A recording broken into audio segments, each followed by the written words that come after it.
Merhabalar arkadaşlar, hepiniz kanalıma hoş geldiniz. Bugün sizlerle bu Selanik model iki şiş lif modelini yapacağız inşallah. Daha önceden yapmıştım ama ilk çektiğim videolardan olduğu için biraz sıkıntılı bir video olmuştu. Çok fazla yorum aldım. Tekrar istek olduğu için de tekrar çekip atma gereği hissettim. Bundan sonra daha farklı işlerle karşınızda olacağım inşallah. Bu videoyu da arkadaşlar biraz dikkatli izleyip dinlerseniz yapabileceğinize inanıyorum. Yani benim de hatalarım olmuş olabilir. Affınıza sığınıyorum.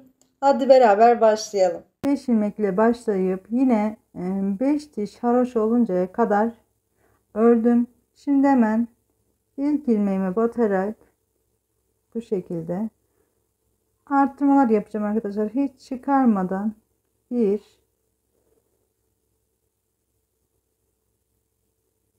2 3 4 ve 5. 5 ilmeğimi hemen örüyorum.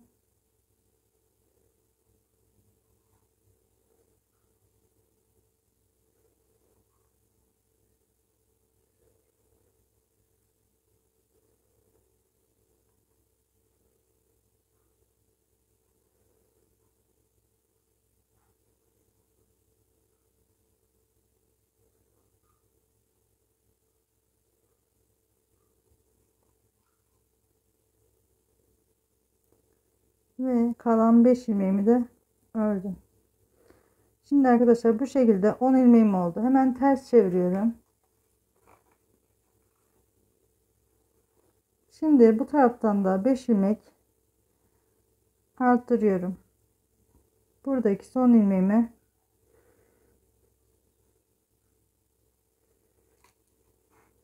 batıp içinden ilmekler çıkarıyorum bu şekilde ve direkt şişime aktarıyorum.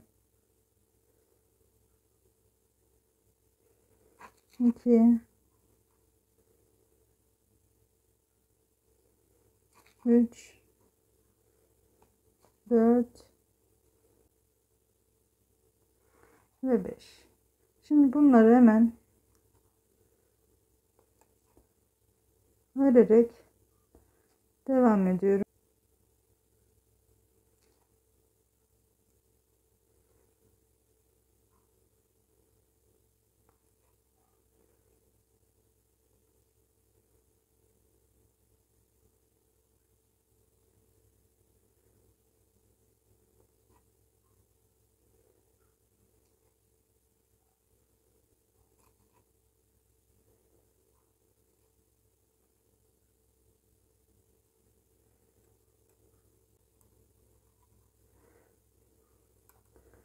Ön yüze geçiyorum. 5 ilmeğimi ördükten sonra bir dolama yapıyorum ve yine 1 2 3 4 ve 5. 5 ilmeği ördüm. Tekrar bir dolama yapıyorum ve kalan 5 ilmeğimi örüyorum arkadaşlar. Şimdi bu kısımları hemen atlayacağım arkadaşlar. Artık kenar modelimizin nasıl ilerlediğini bildiğinizi varsayarak, yani bilmeyenler olabilir. Eski videolarıma bakabilirsiniz. Şimdi bunu bir kısım ilerleteyim. Geldiğim yeri zaten size sayı bildirerek devam edeceğim. Arka yüzden yine haroşa olarak öreceğim hepsini. Sonra tekrar ön yüzde yine 5 ilmeğimi örüp bir dolayarak devam edeceğim bu şekilde. Birkaç sıra yapayım. Modelimi kuracağım kısma kadar geleceğim. Daha sonra beraber devam edeceğiz. Evet arkadaşlar, modelim şu an bu şekilde. Şimdi arkadaşlar bakın. Şunlar kenar ilmeklerim. Beşer beşer kenar ilmeklerim var.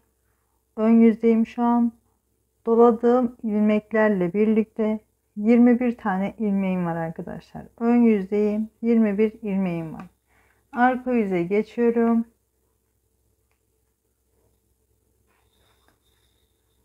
Hemen 5 kenar ilmeğimi örüyorum.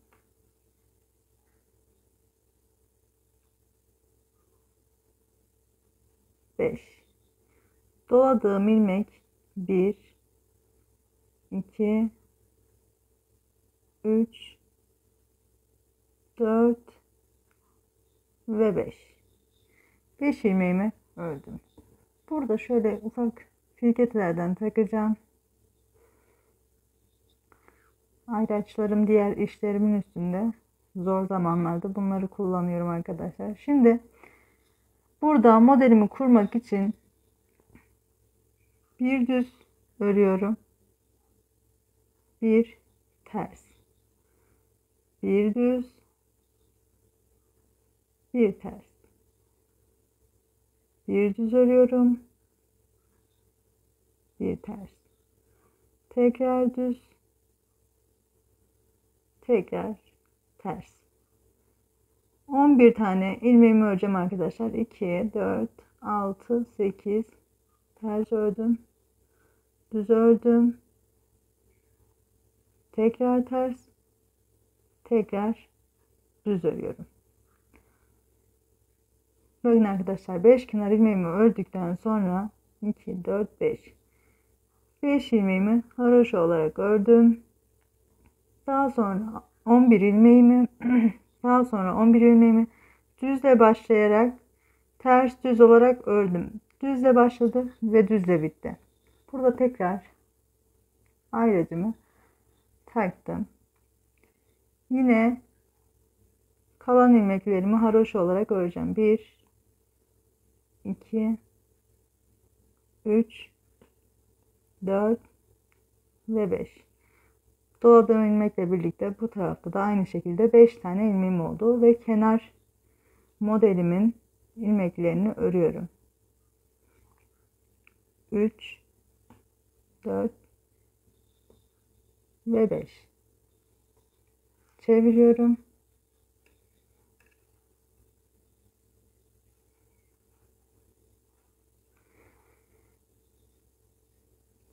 Şimdi bakın kenar modelim 1, 2, 3, 4, 5 sıra olmuş. Hemen eksiltiyorum burayı. 2 tane kestim. Tekrar takıyorum. 3 tane kestim. Son ilmeğimi de kenar modelimin son ilmeğini de haroşa olarak örüyorum ve dolamamı yaptım. Tekrar örüyorum. Ayracıma kadar 2, 3, 4 ve 5. Ayracımı aldım.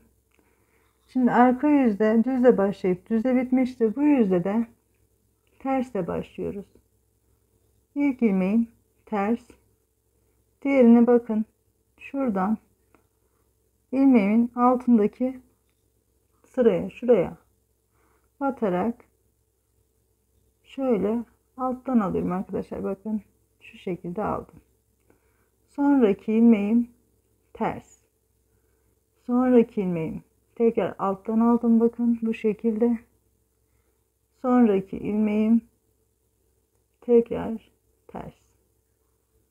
Sonrakini tekrar bakın alt sıraya batarak örüyorum.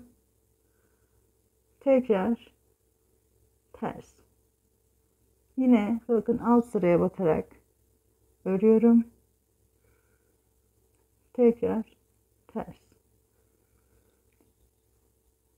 Tekrar alttaki sıraya batarak bu şekilde ilmeğimi aldım ve tekrar ters ilmeğimi örerek bitiriyorum. Kalan ilmeklerimi haroşa olarak öreceğim. Yine kenar modelimden önce dolamamı arttırmamı yapıyorum. 3-5 ilmeğim kaldı, doluyorum. kenar ilmeklerimi örüp devam ediyorum.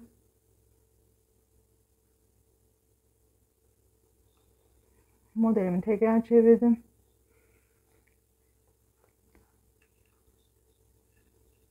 Bunu da bu taraftan kesiyorum arkadaşlar. 2 ilmeği birlikte örerek bir kesme yaptım. İkincisini de kesiyorum. Üçüncüyü de kestim. Ve 2 tane kenar modelimden kalan ilmeğim. Doladığım ilmeği örüyorum. Ayracıma kadar olan ilmeklerimi haroşa olarak örüyorum.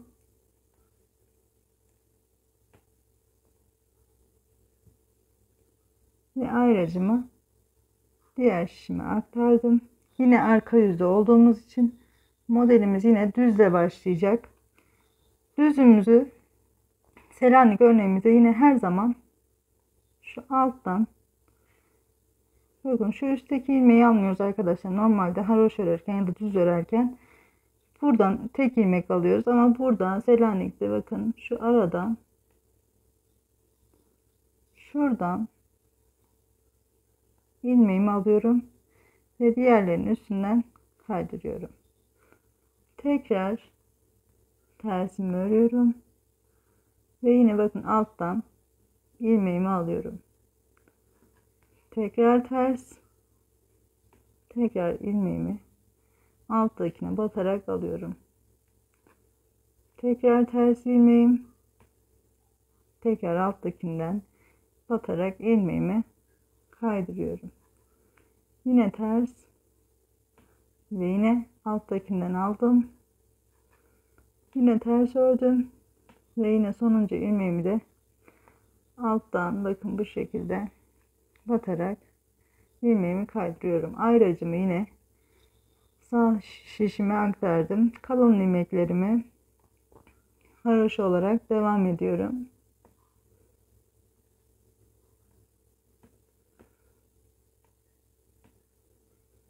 Ve doladığım ilmeği de örüyorum.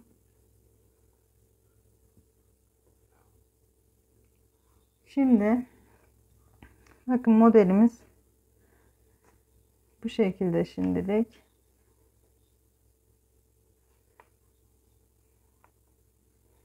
Yine ön yüzdeyim. Önce kenar modelimin arttırmalarını bu şekilde son kalan baştaki ilmeğimin içinden çıkararak artırıyorum. 1 2 ve 3. Hemen örüyorum. 2 3 4 ve 5. 5 ilmeğimi ördükten sonra dolamamı yapıyorum ve yine ayracıma kadar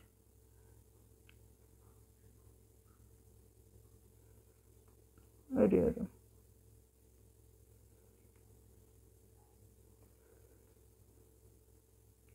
Ayracımı sağ şişime aktardım.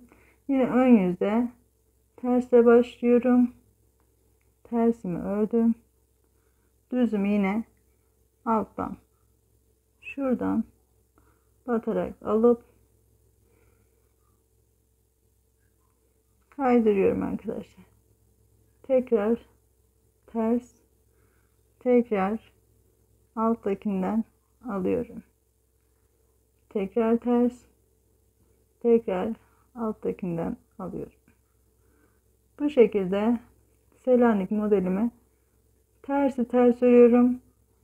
Selanik'i de bu şekilde alttaki ilmeğe batarak alıyorum arkadaşlar.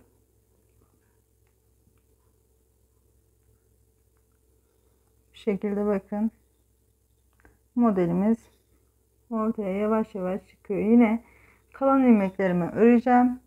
Modelimi aynı şekilde arkadan düzle başlayıp düzle bitirerek ön kısımdan da tersle başlayıp tersle bitirerek devam edeceğim. Modelimi birkaç sıra ilerleteyim. Zaten kaç tane kaç sıra yaptığımı döndüğümde tekrar söyleyeceğim size sayılarıyla birlikte inşallah. Arkadaşlar şu an modelimiz bu aşamada. 11 sıra modelimi kurdum arkadaşlar. 5 tane kenar modelimin ilmeği var arkadaşlar. 5 tane kenar modelimin ilmeklerinden sonra ön yüzdeyim bu arada. Bakın şöyle 2, 4, 5. Şurası kenar modelimin ilmekleri. Bakın şöyle 2, 4, 6, 8, 10, 12, 14 ve 15. 15 tane haroşam var. 11 tane modelimin ilmeği var. Bakın şöyle ayraçlarda ayırdım. Tekrar 15 tane haroşam var. Ve yine 5 tane de kenar modelimin ilmekleri var. Yani 15, 15'te burası 30, 11'de burası 41, 10'da burası şu an 51 ilmeğimiz var. Modelimiz bu şekildeyken 51 tane ilmeğimiz var arkadaşlar. İpim de aslında arkadaşlar açık mavi. Daha önce bu modeli saks mavisiyle yapmıştım. Görünmüyor dediniz, koyu dediniz, açık mavi dedim ama açık yani kameradan daha da koyu görünüyor nedense. Umarım bunda anlarsınız bu modeli. Yani bu modeli ikinci seçişim. Keşke beyazla yapsaydım ama beyazla çok yani benim gözümü alıyor öyle söyleyeyim. Renkli çalışmak da daha kolay geliyor. Modeli de gösterdiğini düşünüyorum ama bu mavi de yani kamerada çok koyu görünüyor. İnşallah anlarsınız. Şimdi arkadaşlar modeli 11 sıra ördükten sonra burada kenar modelimi azaltmam gerekiyor. Hemen ikişer ikişer keserek düşürüyorum sayılarını. 2 ve üçüncüyü kestim. Kenar modelimin 2 ilmeği kaldı. Dolamamı yine yapıyorum. Arkadaşlar zaten dolamalarınızı atlatmazsanız eğer hiçbir sıkıntı olmaz. Sayılarınız sürekli eşit gelir. Tekrar doladıktan sonra bakın 1, 2, 3, 4, 5, 6, 7, 8, 9, 10, 11, 12 ve 13. 13 ilmeğimi ördüm. Bu kalan 2 ilmeğimi birlikte örerek kesiyorum arkadaşlar. 2 ilmeğimi birlikte ördüm. Şimdi tekrar doladım. Buradaki artık modelimin üzerindeki ilmeklerimi haroşa olarak örüyorum.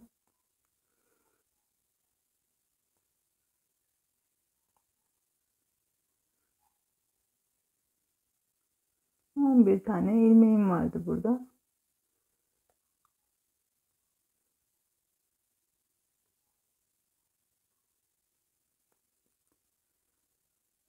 İlmeklerimi ördükten sonra burada da doluyorum. Daha sonra 2 ilmeğimi birlikte örerek kesiyorum. Bu şekilde ajurlarımız sağa ve sola olacak şekilde açılacaklar. Şimdi arkadaşlar yine kalan ilmeklerimi haroşa olarak öreceğim. Burada yine arttırmamı yapacağım. Sonra arka yüzden haroşa olarak örüp tekrar geleceğim. Tekrar ön yüzdeyim arkadaşlar. Hemen burada kenar modelimin arttırmalarını yapıyorum. 2, 3.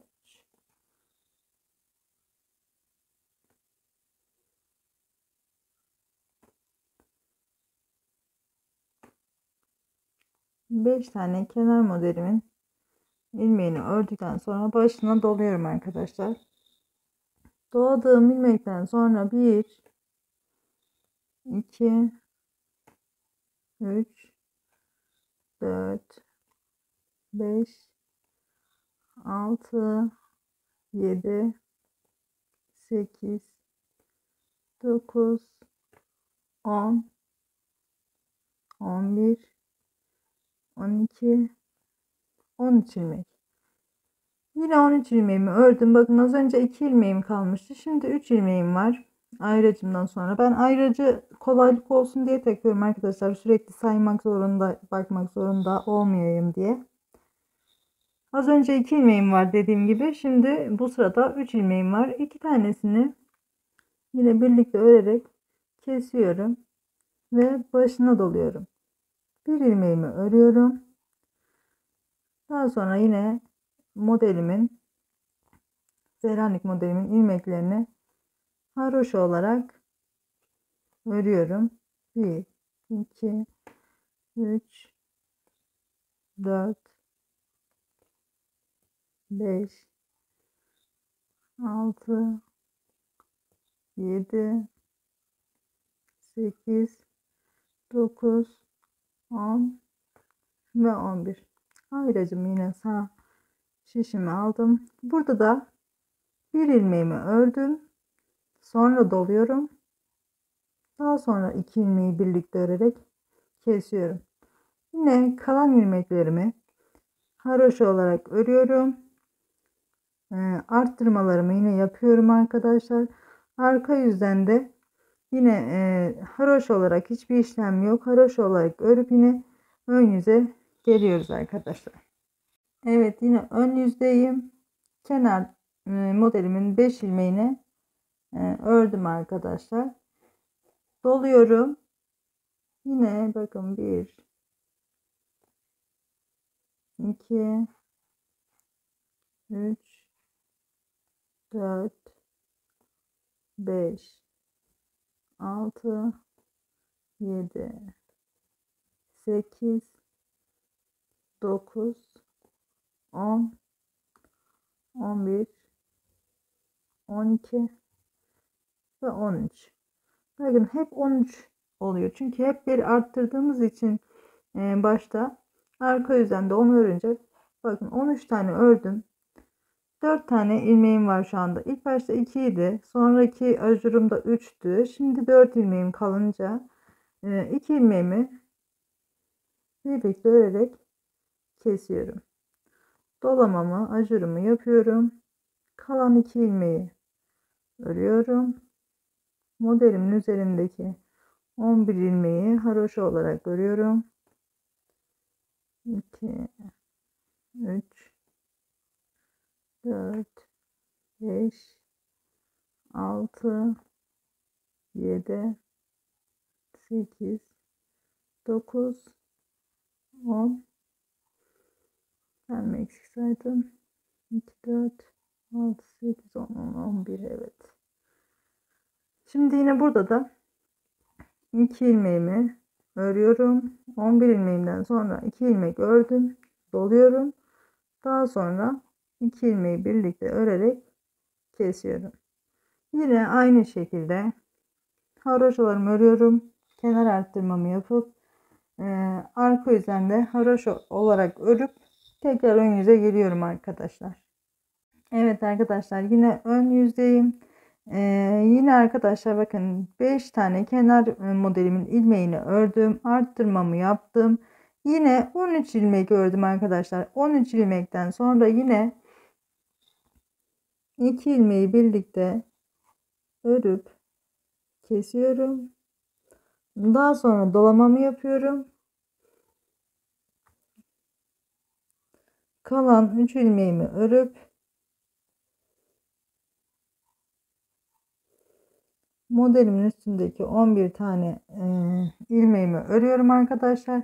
Daha sonra yine burada bu ayracımdan sonra arkadaşlar yine 3 ilmek örüp dolayıp sonra kesiyorum.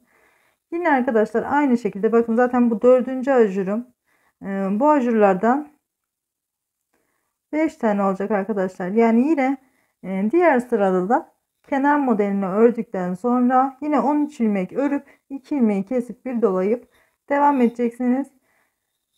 Bu şekilde arkadaşlar bu ajurları 5'e tamamlayalım. Sonraki sırada ikinci Selanik modelinin kurulumunu anlatacağım. Evet arkadaşlar, ön yüzden 5. ajurumu doladım. Bakın şimdi arka yüzdeyim. Bakın son ajurumu doladım ön yüzden. Arka yüzdeyim. Arka yüzde de arkadaşlar 5 tane yine kenar modelimin haroşasını ördüm. Doladığım ilmek, bakın doladığım ilmeği ördüm. 1 2 3 4 5. Dediğim gibi arkadaşlar arka yüzdeyim, yine modeli kuracağım. İkinci modeli. Şuradaki ajurumu bakın ön yüzden doladım. Örmeden, yani ön yüzden doladım. Arka yüze geçtim. Burada hemen modelimi kuracağım. İkinci modelimi kuruyorum. Arka yüzde ne yapıyorduk arkadaşlar? Arka yüzde modelimizi düzle başlayıp düzle bitiriyorduk. Birinci ilmeğimi düz örüyorum. Sonra ters. Düz. Ters. Tekrar düz. Tekrar ters.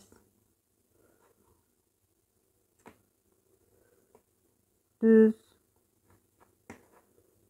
Ters.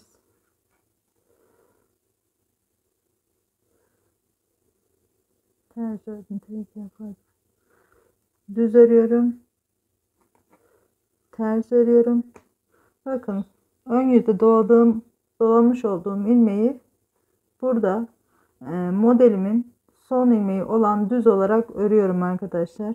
Sayalım: 2 4 6 8 10 11. 11 ilmeğe modelimi kurdum. Yine ayracımı takıyorum. Arada 19 tane ilmeğimiz olması gerekiyor. 19 ilmek, sonra tekrar 11 ilmeğe modelimizi kuracağız. Yine 5 ilmeğimizi öreceğiz. Daha sonra kenar modelimizin ilmeklerini kuracağız, öreceğiz arkadaşlar. Sayılarımız bu şekilde denk gelmesi lazım. 1 2 3 4 5 6 7 8 9 10 11 12 13 14 15 16 17 18 19. Bakın burada da ikinci kuracağımız modelin ilk ilmeği alttaki ajurlarımızın ilmeğine denk geliyor, gördüğünüz gibi. Yine burada ayracımı takayım. Bunu düz olarak örüyorum. Sonraki ilmeğim ters. Tekrar düz ilmeğimi ördüm. Tekrar ters. Tekrar düz örüyorum. Tekrar ters. Düz. Ters. Düz. Ters. Düz. Bir sayayım: 2 4 6 8 10 11. Tamam. Şimdi sonuncu da ayracımı takıyorum. Yine doladığımız ilmekle birlikte 5 ilmeğimiz olması lazım. 1 2 3 4. Bakın burada doladığım ilmek 5. Sayılarımız doğru demektir. Şimdi kenar modelimin ilmeklerini örüyorum.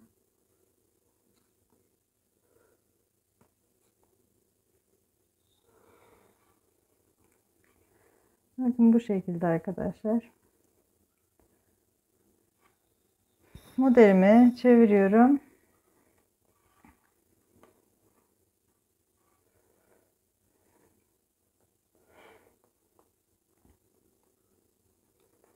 Ön yüzdeyim şu an. Önce kenar modelimin, bakın 1 2 3 4 5. sırası olmuş. Kenar modelimi eksiltiyorum hemen.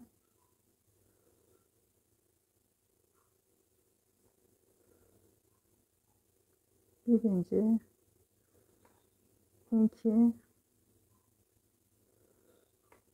ve üç. 3 tane ilmeğimi kestim. Kenar modelimi ikiye düşürdüm. Doluyorum.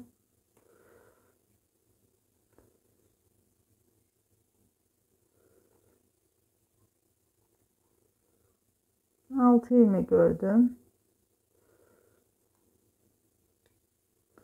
Doladığım ilmekle birlikte 2, 4, 6 tane var. Şimdi ön yüzde de modelimiz tersle başlıyor. Ters ördüm. Yine aynı şekilde arkadaşlar burada yine Selanik'i şu alttan alıyorum. Selanik'i alttan aldım. Tersimi ördüm. Selanik'i yine alttan alıyorum. Yine tersimi örüyorum. Selanik'i yine alttaki yere batarak, ilmeğe batarak alıyorum. Yine tersi ördüm. Selanik'i alttan örüyorum arkadaşlar. Tersimi örüyorum.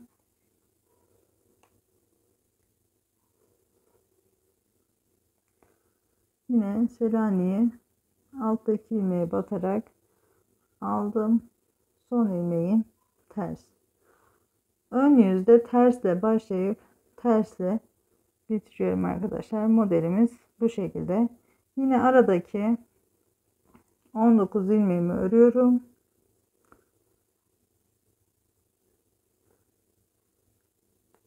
Daha sonra ikinci modelimi de yine aynı şekilde tersle başlayıp tersle bitireceğim arkadaşlar ön yüzde. Bu şekilde arkadaşlar model. Bu modeli de yine 11 sıra oluncaya kadar öreceğim. Daha sonra yine aralarında ajurlarımı kuracağım arkadaşlar, her ikisinde de. Yine dediğim gibi bu Selanik modelimizi yine başlangıcını, kurulumunu gösterdim arkadaşlar. Yine bu Selanik, her iki Selanik modelimizi de 11 sıra olacak şekilde örelim. Daha sonra ajurlarını kurmasını yine göstereceğim arkadaşlar. Arkadaşlar şu an ikinci modelimi de bitirdim. Bakın 5. ajurumu da doladım. Bu şekilde bakın. Daha yeni doladım. Şu an arka yüze geçiyorum.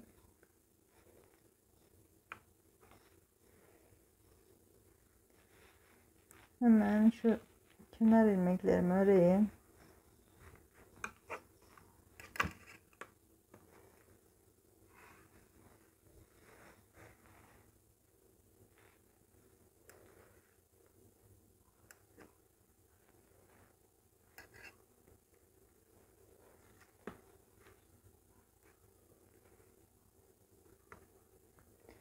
Beş kenar ilmeğimi ördüm. Doladığım ilmek 1, 2, 3, 4 ve 5. Yine arkadaşlar aynı şekilde bakın 2, 4, 5 tanesi kenar modelimin ilmekleri.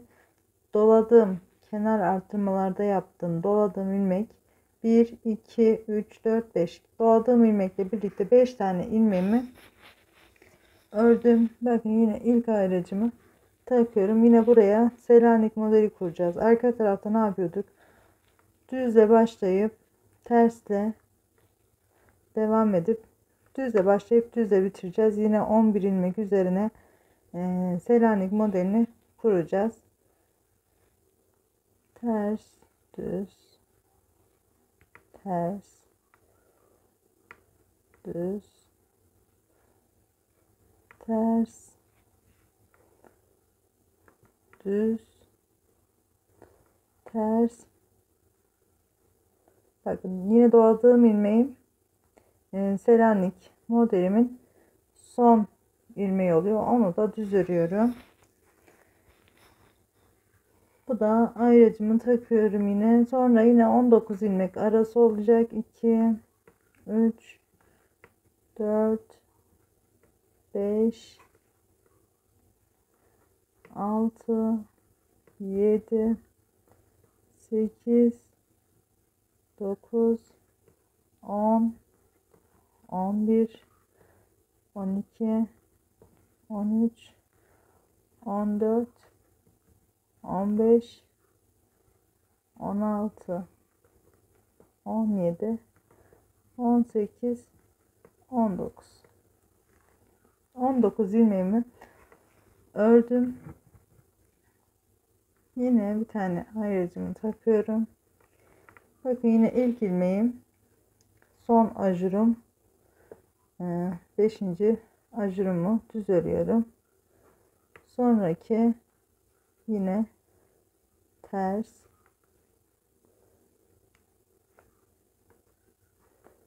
düz, ters, düz, ters, düz, yine ters, düz, ters ve yine son ilmeğim bakın ajuruma denk geliyor. Yine burada da ayracımı takıyorum arkadaşlar. Yine arka yüzden modelin kurulumunda göstermiş oldum arkadaşlar. Yine bir tane modelimde şu kısma denk gelecek arkadaşlar. Burada da yine ajurumun üstünden başlayacak modelim. 11 ilmeği kuracağız. Yine 5 ilmek doladığım ilmekle birlikte 5 ilmek kenarda şuradaki boşluk olacak. Sonra da 5 ilmeğim de yine kenar modelimin ilmeği olarak kalacak. Bundan sonra artık arkadaşlar daha modeli göstermiyorum artık. Büyütmek istediğiniz boyuta gelinceye kadar büyütün. Evet, ben lifimi büyütmek istediğim kadar büyüttüm. Artık buradan sonra eksilterek lifi kapatmaya başlayacağım arkadaşlar. Ben 5 tane örnek koydum. Geçen defa yaptığım örnekte 4 örnek kurmuştum ama biraz küçük olmuş o. Bunda 5 tane örnek kurdum. Şu anda bakın bu şekilde. Şimdi zaten şöyle bakın, şu Selanik modellerimiz 11 sıra oluyordu. Ben şu an 6.sını kurdum. 6.sı bitti. Bakın burada bir tane var. 2, 3, 4, 5, 6. 6 taneyi bitirdikten sonra kenar ilmeklerim 2 tane kaldı. Başına doluyorum. Yani bunu çok anlatmaya ihtiyaç duymuyorum aslında ama başına doladıktan sonra eksiltme işleminde arkadaşlar doladığımız bu kenar ajurlarımızdan sonra sürekli doluyoruz. Sonra 2 taneyi birlikte örüyoruz. Bakın şimdi burada 2 taneyi birlikte örerek kesme işlemi yaptım. Bu şekilde yaparak bu örneğimi bitireceğim arkadaşlar. Burada bakın kenar modelimden sonra dolamamı tekrar yaptım. 2 ilmeği birlikte örerek kestim. Yine aynı şekilde şu son kısımda da işte doladığımız ilmekten önce 2 taneyi kesip daha sonra başını dolayıp kenar modelimizi öreceğiz. Tekrar arka yüze geçtiğimiz zaman da yine 5 kenar ilmeğimizi öreceğiz. Doladığımız ilmeği öreceğiz. Daha sonra yine 2 ilmeği birlikte keserek öreceğiz. Bu şekilde tekrar bu son tarafta da arka yüzden yine hem önden hem arkadan kesme işlemi yaparak lifimi kapatmaya doğru gideceğim. Şu an lifimin tam orta kısmındayım. Her zaman söylüyorum, zaten her lifte söylüyorum. Tabii ilk videolarımda acemiliktir, hatalarım olmuştur, affola. Hep söylüyorum, dediğim gibi modelin tam orta kısmından başlarsanız lifin genel bütününde bir yanlışlık ya da işte sayılarda fazlalık, eksiklik olmaz arkadaşlar. Siz isterseniz sadece ön yüz veya arka yüzden 3 ilmeği tek seferde keserek de yapabilirsiniz. Ama ben hem önden hem arkadan kesmeyi tercih ediyorum. Çünkü tek seferde 3 ilmeği kesince lifin şu kenar ajurlarında hafif bir potluk oluyor arkadaşlar. Bu şekilde yapmanızı öneririm ben. Artık arkadaşlar ben bu modelimi bitireceğim. Eksiltmelerime devam ederek. Her sırada eksilterek şu Selanik modelimi 11 sıraya tamamlayacağım. Daha sonra arkadaşlar eksilirken bir model kurmayı da tekrar size göstereceğim. Ondan sonra artık en üstteki şu tek örnek olacak yere kadar getireceğim. Daha sonra finalde tekrar bitireceğiz arkadaşlar. Şimdi ben bu modelimi bitireyim. Bu modeli bitirdikten sonra arkadaşlar 4 tane modelin kurulumunu anlatacağım. Evet arkadaşlar ben lifimi eksilterek kapatmaya doğru ilerledim. 11 sıra yine Selanik örneğimi ördüm. 2 tane kenar modelimin ilmeği var şu anda. Doladığım ilmekten sonra hemen kestim yine. Şu an bakın ikisi kenar modelimin. Doladığım ilmek ve 4 ilmeğim var. Bu aparatımı artık çıkarıyorum. Artık Selanik örneğimizin üzerine haroşa olarak öreceğim.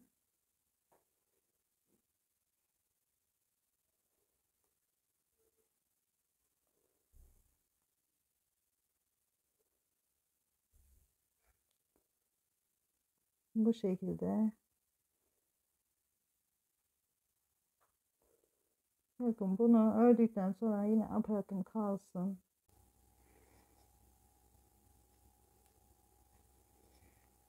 Doladım. 2 ilmeği birlikte örerek kesiyorum.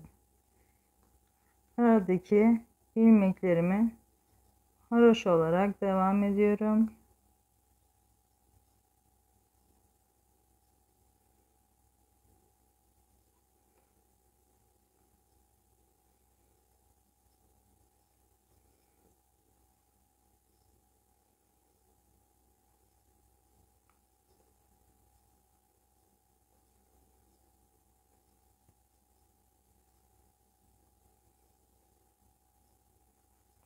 Burada da 2 ilmeğimi bırakacağım, pardon. 2 ilmeğim kalınca 2 ilmeği birlikte örüp kesiyorum. Daha sonra doluyorum. Bakın arkadaşlar, şu aparatımı alayım bir saniye.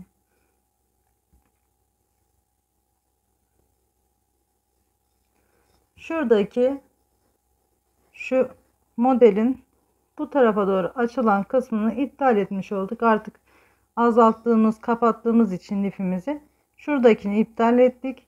Bakın bu defa şuradakini ve şuradakini yapıyoruz. Şimdi bakın doladığım ilmekten sonra aradaki 2, 4, 6, 8, 10, 12, 14, 16, 10, 17 doladığım ilmekle beraber 18 tane ilmeğim var. Yine aynı şekilde ilerliyoruz arkadaşlar. Bundan sonra da yine Selanik örneğinin yani yine 5 tane ajurumuz olunca arka yüzden hemen 5. ajurumuzu önden kurduktan sonra yine arka yüzden yine 4 tane Selanik örneğimi kuracağım. Sadece eksiltiyoruz. Buradan sonrasını anlatmayacağım arkadaşlar. Kapanış kısmına gelinceye kadar öreceğim artık. Mantık aynı şekilde arkadaşlar. Sadece şuradakini iptal etmiş olduk. Bir dahaki sırada yine işte buradaki ajurlarımızın üzerine Selanik örneğimizi kuracağız. Şimdi 4 tane Selanik örneğimizin yeri oluşmuş olacak. 4, 3, 2. En sonunda bir örneğimiz kalıncaya kadar yapacağım. Kapanışta yine devam edeceğiz. Evet arkadaşlar, ben lifimi bitirdim. Yine bakın sürekli eksilterek sağdan ve soldan, burada ajurumdan sonra bu tarafta da ajurumdan önce eksiltmelerimi yaparak hem ön yüzde hem de arka yüzde eksiltmelerimi yaparak lifimi kapattım. 5 tane örnek kurdum arkadaşlar bu şekilde. Boyutu da gayet ideal. Şimdi arkadaşlar bakın, biz bu en başta modelimizi, Selanik örneğimizi kurarken 19 tane ilmeğimiz vardı. Yine arkadaşlar burada da aynı şekilde. Şimdi yani eğer eksiltmelerimizi bu ajurlarımızı dikkat ederek yaparsanız sayılarınız bu şekilde hiç sıkıntısız denk gelecektir arkadaşlar. Bakın yine iki tane kenar modelimin ilmeği kaldı. Başına doladım. Yine iki ilmeğimi birlikte örerek kesiyorum. 2 3 ve 4. Artık bunlara ihtiyacım kalmadı. Bakın arkadaşlar, şu iki ilmeğim kenar modelimin. Şu doladığım ilmek, bunu birazdan arka yüzünde kesme yapacağım için saymıyorum. 4 ilmek burada. Bu Selanik örneğim zaten 11 ilmekti. 4 ilmek de bu sol tarafta kalacak arkadaşlar. Daha sonra yine aynı şekilde eksilterek şu en başta yaptığımız tepe kısmındaki 5 ilmeğimize gelinceye kadar devam edeceğiz arkadaşlar. Şimdi sürekli hiçbir işlem yok. Selanik örneğim de bitti artık. Sadece eksiltme yaparak haroşa örerek işte kenar örneğimiz devam edecek. Bu şekilde devam ederek son kısma kadar gelelim. Evet arkadaşlar, ben lifimi kapattım. Son hali bu şekilde. Umarım sizler de benimle birlikte yapıp memnun kalmışsınızdır videodan. Bundan sonra farklı içeriklerle karşınızda olmaya çalışacağım arkadaşlar. Sizler için olmayan modelleri, yani YouTube'da ya da işte internette bulamadığınız, hiç yapılmamış, denenmemiş modelleri sizler için yapmaya çalışacağım. Siz de kanalıma abone olup bildirim zilini açarak yüklediğim her videodan anında haberdar olabilirsiniz. Daha sonraki videolarda görüşmek üzere arkadaşlar. Hepiniz Allah'a emanet olun.